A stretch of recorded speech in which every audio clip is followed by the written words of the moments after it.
What's up guys? Welcome to today's vlog. So on the vlog today, I've got something that all of you guys really like, which is a live model. Her name is Mary. She came in, she wanted a asymmetrical pixie cut, which was a big change for Mary. So as you can see, this is what she came in with before, and this is what she has now after. So I'm really excited to show you guys how we got there, show you guys the journey. Also, we use tons of different techniques in this video. So I think even if you don't want to do this specific haircut, there's going to be things that you can take away from it. Also, we use multiple tools. We use Mizutani scissors. We use the Donald Scott carving comb. We use all kinds of different tricks to create this look. So I hope you guys liked the video. Let me know in the comments below. Hit the subscribe button if you haven't done that already. And here we go. All right guys, so an exciting video today. Check out the before. So a couple things I want you to notice real quick is the disconnections that are kind of hanging over. They're very few. So I think that has a lot to do with the sectioning and the preparation of her last cut, wherever she got it.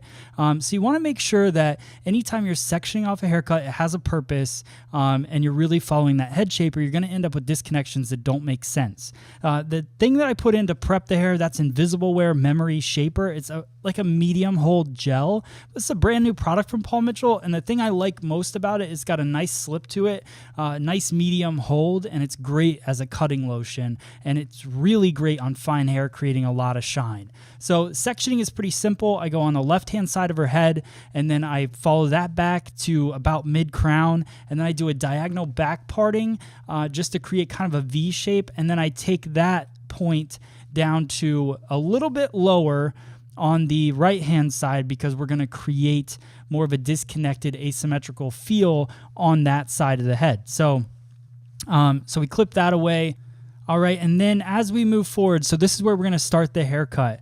I'm working diagonal back because I want to work with the round of the head. Now, the key thing I want you guys to see in this part of the haircut is my finger angle comes out just a little bit. So you can see where I'm kind of pointing it out. It gets a little bit longer towards the inside of my finger. What that's going to do is help work with the head shape. So Mary's head is a little bit flatter on the side, so I wanted to kind of create that shape to give it more of a square feel on the side, as opposed to rounding it off. Then her haircut wouldn't really look right. So I'm really focused on making sure that I'm not rounding her head too much in this short portion of the haircut. Now, I continue taking half-inch partings all the way back, following the round of the head, and then just scooping up a little bit of that old hair as my guide, but coming straight off of the head. So straight out from the head, not building up weight. The only part that's building up weight is that top part right around the parietal ridge area where her head starts to round off. That's where we're going to build up a little bit of a weight line to balance her head shape. So you can see I'm working palm to palm, keeping everything nice and clean. That the memory shaper, the Invisible Wear Memory Shaper, is really what kind of helps hold the hair as I'm parting through it. It's another benefit of using a product in the hair. Also, the reason I like using a product in the hair before, as I'm cutting, is because I'm working that product through every bit of her hair as I go, and then when I go to blow it dry at the end, every bit of her hair has product saturated on it. So again, continuing, following the head shape, half-inch parting. Things that I like to think about when I'm in this point of the haircut is just elevation. Elevation becomes more difficult as you work up the head shape, because my elbow is starting to lift up in the air. And as my elbow lifts up in the air, the challenge is you're naturally going to want to drop your elbow down. So naturally, you would make a heavier shape happen without even doing it on purpose. So just make sure that you keep that elevation up when you're trying to remove weight on the head shape. So you can see straight out from the head, still working diagonal back, continuing it back into the bottom nape area. The other thing I want you guys to notice is I'm keeping it fringier looking at the bottom around the nape area, because I really personally like that more lived in look with these type of shapes. So I wanted to leave a little bit of length, so as I elevate it up, it pushes that weight down to her hairline, so I get those like fringier feeling pieces. We're going to go in later with the razor and the scissor and kind of fine tune that. So see, my elevation was lifted up in that section, and then when I move to this section, the elevation drops a little bit. I'm following the head shape, still putting that weight line in the top, but making sure that I'm not lowering my elevation too much and building up too much weight, because I want that weight line to sit right below the parietal ridge, which you guys will notice it in a bit. So now what I want to do is notice how round the back of Mary's head is. So I want to build up a shape towards the crown area and then tuck it in right at the occipital bone down into the nape. Give it more of a natural look to it. So that's the great thing about haircutting, is that you can push weight throughout the head shape to give it the appearance. Like, we're always doing different things within fashion and style to create certain looks and to kind of showcase different features. Well, this is how we can build features onto the head shape. So now my over direction is going to come directly over that. Now I'm working with a stationary guide, keeping my finger angle the same so that I'm building up the weight, but I'm also pushing more weight behind the right ear. And what that's going to do for me is start to create that asymmetrical feel in the haircut. So you can see I'm combing everything over to that stationary guide and cutting it there. I've talked about this in a lot of videos in the past. A lot of times I'm pushing weight to cut later. So we are going to go back through that with a razor and fine tune it. And we're going to do some slide cutting techniques in it as well. So we are pushing a lot of weight there, but we're just doing a fundamental haircut right now to push the weight, and then we'll get creative with it in the dry cut. So now everything's going to come back to a stationary guide as well. So I'm working diagonal forward now and just over directing everything straight back, creating that sort of A-line feel on the right-hand side. Mary was very particular in the consultation that she wanted to leave as much length as possible on the right-hand side. But as hairdressers, we have to decide, well, if we're going to leave that much length, how do we make it still look right? So what I did was I over-direct everything back, create the A-line, then I go through and kind of like going back over that section and elevating it nice and high, creating concave layers so that that side's more layered and not super heavy, and it's still going to have that textured feel to it. Now I'm going to work horizontally across the top, or you could call it vertical. I still don't know exactly. Everybody says it differently. So just straight across the top, over directing everything back to a stationary guide. So that guideline is coming straight back right over mid-crown. And what that's going to do is push extra length to the front, but give me that kind of connection that I need between the short part of her haircut and the long part.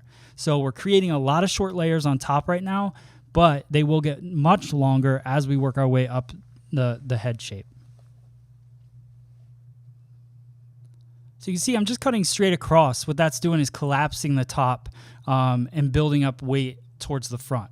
So my goal is not to round this shape at all, because I still want to have those weight lines in there. So everything is straight. My fingers are flat with the top of the head.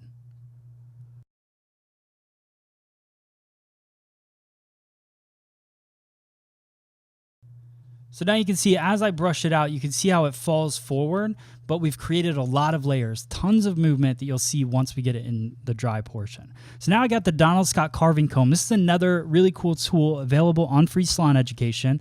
I'm using the 50% carve side to work the nape of the neck. What that's doing is taking out 50% of the hair and leaving the other 50% on the head. So it gives texture. It's a good way to collapse a shape a little bit if you would like to. And this is helping me tuck her hair down into the nape. So I'm leaving that bulk on the top and tucking it down, and also creating that kind of fun hairline where it starts a little shorter in the middle and gets a little longer towards the outside. Now I'm going through using my Ergo paddle brush. This is actually the Ergo Diamond Head paddle brush. So it's a miniature size paddle brush, which I really love for short hair. If you want to check out more details, go to freesaloneducation.com for that. But I'm just working my way through the head shape, leafing the hair up, creating a little bit of volume, and then I go through with my Paul Mitchell Neuro Iron to smooth it out. So I'm smoothing everything on a diagonal. What I want to do is work with the head shape, so I'm not trying to fight anything, and I'm creating no part in the top of the head. That's really key when you're going to go in and do some dry cutting, is to make sure that you're not blow drying a hard part into the hair. So now this is the Mizutani Puffin scissor. It's a dry cutting scissor. I'm going through the back portion of the head, and this is just where I pushed all that weight. So what I like to do is go through and do a bit of slide cutting with the puffin. The reason it's a dry cutting scissor, you can see how fat the blades are. They have a ton of power to cut into dry hair. Also, the Mizutani Type K scissor that I was using for the precision cut at the beginning, I love that for my precision cuts, but I don't want to use it on dry hair, not because it won't cut it, but because it will dull the scissor. So you use a dry cutting scissor to go in and actually do that power cutting, work with the dry hair. The blade is created for it, so it doesn't ruin your precision scissor. So same thing here. After I did a little point cutting, I go through, do a little slide cutting just to add a little bit more to that fringe area around the hairline. Little point cutting around the edges just to clean it up, but still keep it lived in, which is what I really like. Now I'm going to do the same thing with the puffin right here to tie in the front and the back.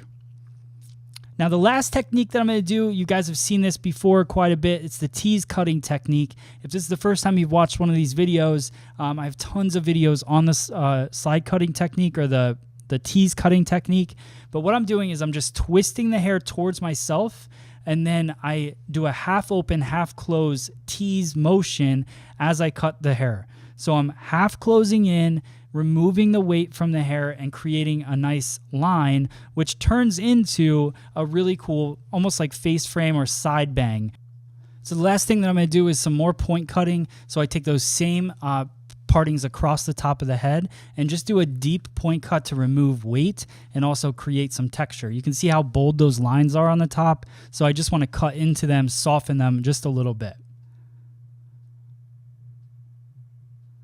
And the last thing I'm going to use, this is Paul Mitchell Spray Wax. It's got a flexible texture hold to it. I really love this product. It's one of my favorites. Like if I was stranded on an island, this would be the product I would choose.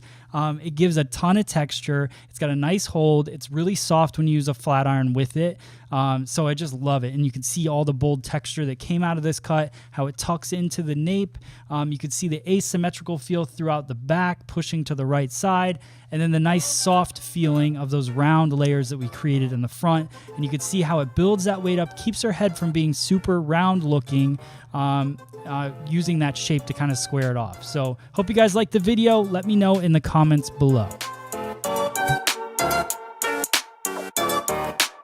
Alright guys, like always, I hope you liked the video. If you did like this video, then make sure you hit the like button below. Also subscribe to the channel by hitting the subscribe button so that you don't miss out on the multiple videos that I'm posting every single week. If you guys have any hair cutting requests, post them in the comments below as well. I love getting your ideas. And don't forget, you can go to freesaloneducation.com, pick up Mizutani scissors, Donald Scott carving comb, the combs, the clips, everything that you see in this video for the most part, you can purchase on freesaloneducation.com. Thank you guys so much for the support. I'll see you guys on the next video. Thanks.